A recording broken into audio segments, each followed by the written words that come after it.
बिस्मिल्लाहिर्रहमानिर्रहीम। अस्सलाम वालेकुम students, welcome back to my YouTube channel Miyan academy. So आज की इस वीडियो में हम 12th क्लास की इकनॉमिक्स के चैप्टर 1 के लेक्चर नंबर 2 को डिस्कस करेंगे। लेक्चर 1 में हमने शख्सी या ज़ाती आमदनी को सिर्फ रीड किया था, सिर्फ डेफिनेशन को, और आगे हमने कंटिन्यू करना है आज के इस लेक्चर में। फ़र्स्ट ऑफ़ ऑल देखें तो शख्सी या ज़ाती आमदनी, ये मैंने आपको बताया था कि ज़ाती यानी किसी इंडिविजुअल की, किसी पर्सनल एक यानी बंदे की बात हो रही है। शख्सी या ज़ाती आमदनी से मुराद वो आमदनी होती है जो किसी मुल्क के बाशिंदों को हासिल होती है, और शख्सी आमदनी को कौमी आमदनी से ही अखज़ किया जाता है। जो कौमी आमदनी होती है यानी ये एक मजमुआ होता है, और अगर इसमें से ही एक पार्ट छोटा सा निकाल लें तो वो क्या होती है, हमारी शख्सी आमदनी।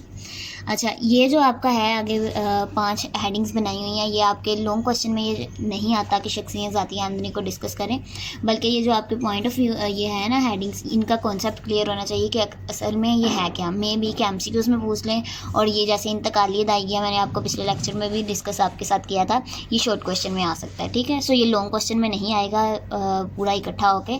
सो देखें, फ़र्स्ट ऑफ ऑल मुश्तरका सरमाए की कंपनियों के गैर मुनक़सिम मुनाफ़ाजात।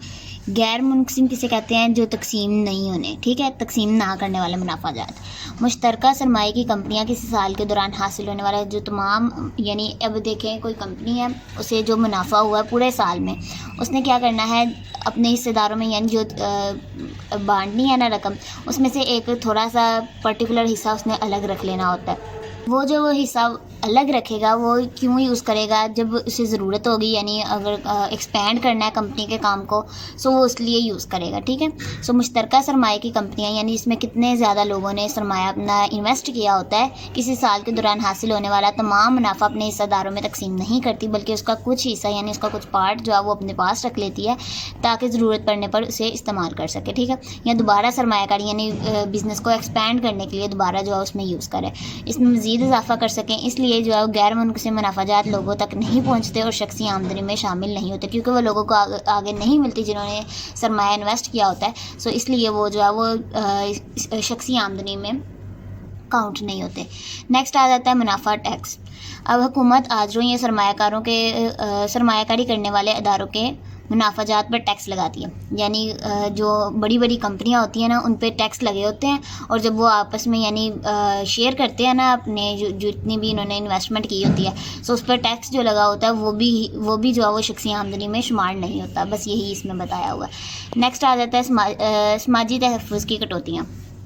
अच्छा, मुलाजमीन के तनख्वाह का कुछ हिस्सा उनको अदा नहीं किया जाता, बल्कि उनकी इज्तिमाई फलाह बहबूद पर खर्च कर दिया जाता है, या उनके रिटायरमेंट के वक्त दे दिया जाता है। जैसे ये गवर्नमेंट टीचर्स होते हैं, उनकी भी जो है वो थोड़ी थोड़ी सैलरी जो है डिडक्ट करते जाते हैं, और लास्ट में उन्हें जो है रिटायरमेंट की सूरत में जब वो रिटायर होते हैं ना, उस वक्त देते हैं। सो वो जो थोड़ी थोड़ी सैलरी डिडक्ट कर रहे होते हैं वो रिटायरमेंट में जाके देते हैं उन्हें। इसके अलावा आजरीन भी मुलाजमीन की फलाह बहबूद के लिए कुछ रकम तनख्वाह से काट लेते हैं, ये तमाम रकम लोगों तक नहीं पहुंच पाती। सो ये क्या है, शख्सी आमदनी में शामिल नहीं होती। अगर वो मे भी कि आपको शॉर्ट क्वेश्चन में पूछ लें कि शख्सी आमदनी में कौन कौन सी जो है वो चीज़ें ऐड नहीं होती, तो आपको पता होना चाहिए मुनाफा टैक्स, समाजी तहफ़्फ़ुज़ की कटौतियाँ, उसके अलावा मुश्तरका सरमाए की कंपनियों के गैर मुनक़सिम मुनाफाजात, और उसके अलावा इंतकाली अदायगियाँ। पिछले प्रीवियस लेक्चर में भी मैंने आपको बताया था कि इंतकाली अदायगियाँ क्या होती हैं। जैसे फॉर एग्जांपल कोई एक शख्स है, वो उसकी आमदनी है फॉर एग्जांपल 30,000 है, उसमें से वो 1000 रुपये जो है वो अपनी यानी बच्चों को देता है उनकी पॉकेट मनी के तौर पर। सो वो जो 1000 रुपया होगा वो जो है शख्सी आमदनी में शामिल नहीं होगा, क्योंकि वो एक शक्ल से दूसरी शक्ल में जो है वो चेंज हुआ है, इससे जो है वो एक्सपैंड नहीं हुई आमदनी। सो ये इंतकाली अदायगियाँ होती हैं। ये वो तमाम अदायगियाँ होती हैं जिनके बस कोई पैदावारी काम नहीं किया जाता, यानी बच्चों ने कोई काम नहीं किया होता लेकिन फिर भी उन्हें एज आ पॉकेट मनी मिल रही होती है। जैसे ये एग्जांपल्स हैं, पेंशन, बुढ़ापे का अलाउंस, वज़ाइफ, जेब खर्च वगैरह। ये तमाम अदायगियाँ कौमी आमदनी में कहीं शुमार नहीं की जाती, ये कौमी आमदनी में शुमार नहीं होती, इसलिए क्या है शख्सी आमदनी में भी शुमार नहीं होती।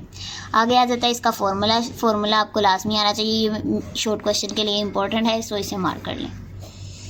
अच्छा, शख्सी आमदनी किसके बराबर होती है, कौमी आमदनी में से मुश्तरका सरमाए की कंपनियों के गैर मुनक़सिम मुनाफा जाती है, जो हमने 4 हेडिंग्स पढ़ी हैं, इनको माइनस कर देना है, और इंतकाली अदायगियाँ जो है वो प्लस कर लेनी है, माइनस मुनाफा टैक्स, माइनस समाजी तहफ़्फ़ुज़ की कटौतियाँ, और इंतकाली अदायगियाँ जो इसमें प्लस कर लेनी है। ये फार्मूलाज आपको अच्छे तरीके से आने चाहिए।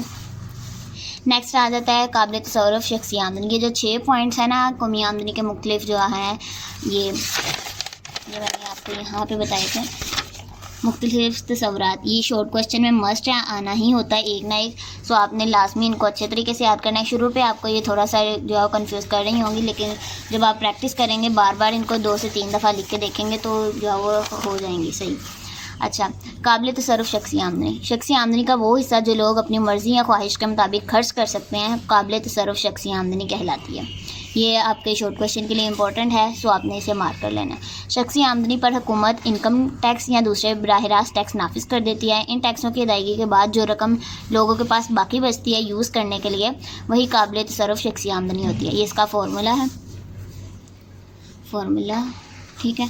काबिल तसर्रुफ शख्सी आमदनी बराबर होती है शख्सी आमदनी माइनस बराह रास्त टैक्स। इसमें से निकाल दें DPI किसे कह रहे हैं, डिस्पोजेबल पर्सनल इनकम, ठीक है।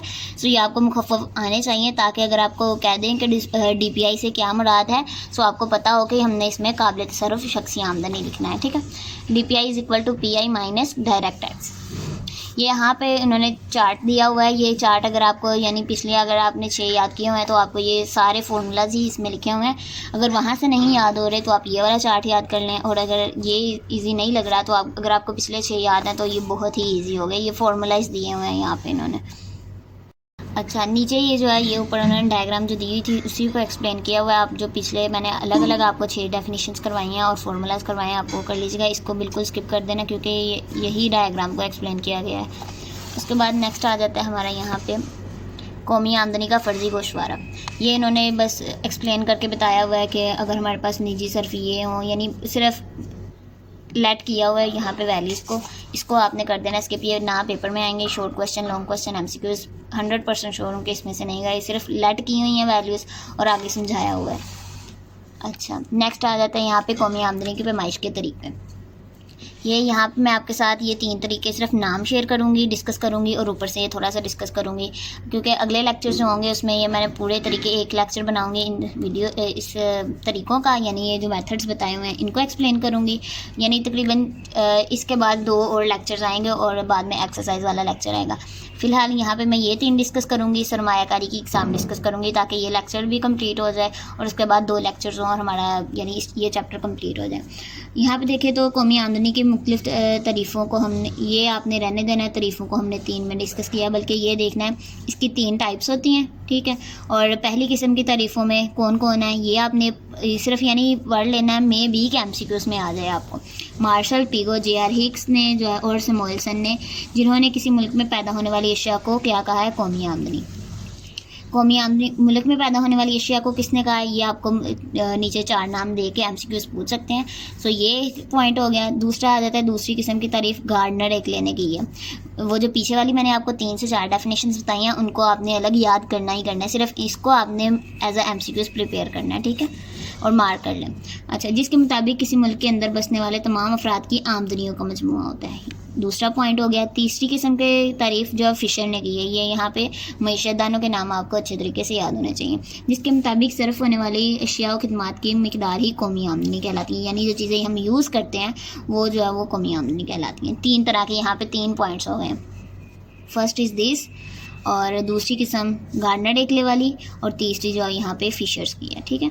इसके बाद 3 टाइप्स हैं, ये आपने यानी इसकी पैमाइश के तरीके हैं, पैदावार का तरीका, आमदनी का तरीका और इखराजात का तरीका। इसको आगे हम ब्रीफली डिस्कस करेंगे। नेक्स्ट आ जाएँ आप नेक्स्ट हमारा पेज नंबर है 13। ये 13 पे 2 टाइप्स यहाँ पे बताई हुई हैं, सरमायाकारी की इकसाम और ये सरमायाकारी। ये जो आपकी ये भी शॉर्ट क्वेश्चन के लिए इंपॉर्टेंट है और ये जो है आपको डिफरेंस में पूछ सकते हैं, ठीक है। सो इसे डिफरेंस के लिए आपने याद करना है। अच्छा, सरमायाकारी आम तौर पर किसी भी पैदावारी सरगर्मी में रुपया पैसा लगाना, यानी कोई चीज़ हम बना रहे हैं कोई, उसके लिए हम जो पैसा इन्वेस्ट कर रहे हैं वो क्या हमारी कहलाएगी, सरमायाकारी। ये आपकी एक डेफिनेशन होगी। मसलन घर ख़रीद कर किराए पर देना, ये भी हमारे लिए यानी जो जिसने घर ख़रीदा है वो बाद में वो किराए पे दे रहा है तो ये उसकी क्या थी, इन्वेस्टमेंट थी। गाड़ी ख़रीद कर बराए टैक्सी चलाना, लेकिन माशी इस्तिलाह में नए अशियाए सरमाया में इजाफा करने के लिए अमल को सरमायाकारी कहते हैं। नए कारखाने बनाना, मशीनें, आलात वगैरह बनाना। सो ये माशी इस्तिलाह वाली आपने डेफिनेशन करनी है, ठीक है, ये सरमायाकारी की।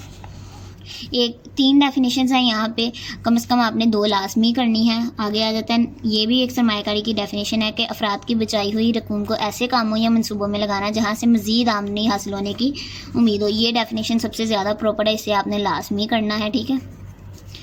और सरमायाकारी का मतलब नए कारखाने तमीर करना, नए मकान बनाना, मगर पुरानी गाड़ियाँ बेचना वगैरह ये क्या है, सरमायाकारी नहीं कहलाएंगे, ठीक है। ये आपने एमसीक्यूज़ के लिए याद कर लेना। नेक्स्ट आ जाता है सरमायाकारी की इकसाम। खुद इख्तियार सरमायाकारी, ये 2 इसके टाइप्स हैं, ठीक है। और यहाँ पे तरगीब याफ्ता सरमायाकारी, इन दोनों में आपको डिफरेंस अक्सर पूछ लेते हैं, तो इनको आपने अच्छे तरीके से याद कर लेना है। अच्छा, खुद इख्तियार सरमायाकारी आमदनी में तब्दीली से मुतासिर नहीं होती, यानी अगर आमदनी बढ़ रही है या कम हो रही है, इससे जो हमने इन्वेस्टमेंट की होगी वो बिल्कुल चेंज नहीं होगी। जैसे सड़कों की तमीर, पुलों की तमीर, अगर ये एक शख्स की आमदनी चेंज होती भी है तो इन पर कोई फ़र्क नहीं पड़ने वाला। सो ये खुद इख्तियार सरमायाकारी के ज़मरे में आएंगी। ये इसकी डेफिनेशन और साथ में एग्जाम्पल्स आपने लाजमी करनी है। अगर शॉर्ट क्वेश्चन कोई भी आपको आए, आपने डेफिनेशन के साथ एग्जाम्पल लाजमी देनी होती है, फिर ही आपको 2 मार्क्स मिलेंगे। नेक्स्ट आ जाता है तरगीब याफ्ता सरमायाकारी। ये सरमायाकारी आमदनी में तब्दीली के साथ बराह रास्त मुतासिर होती है, यानी डायरेक्ट जो है वो होती है, चेंज होती है। यानी आमदनी बढ़ने से बढ़ जाती है और आमदनी कम होने से कम हो जाती है। ये क्या है, तरगीब याफ्ता सरमायाकारी। मिसाल के तौर पर फैक्ट्री की इमारत और मशीन तो खुद इख्तियार सरमायाकारी के ज़मरे में आती हैं, मगर फैक्ट्री में अशिया और खिदमात, यानी अगर किसी शख्स के यानी कोई माली नुकसान हो जाता है तो वो फैक्ट्री में जो चीज़ें उसकी बन रही होंगी वो भी, यानी वो इन्वेस्ट जब कम करेगा तो उसे यानी चीज़ें भी कम मिलेंगी, कम पैदावार होगी। सो ये जो है वो आमदनी के साथ मुतासिर होती है। तैयारी पर उठने वाले अखराजात तरगीब याफ्ता सरमायाकारी में आते हैं। ये आपको डिफरेंस यहाँ से अच्छे तरीके से पता होना चाहिए। सो ये थी आज की वीडियो। उम्मीद है कि आपको पसंद आई होगी। अगर वीडियो पसंद आई है तो वीडियो को लाजमी जो लाइक करना है, शेयर करना है, और अगर वीडियो कैसी लगी आपने कमेंट करते जाना है। दुआओं में याद रखिएगा। टेक केयर, अल्लाह हाफिज़।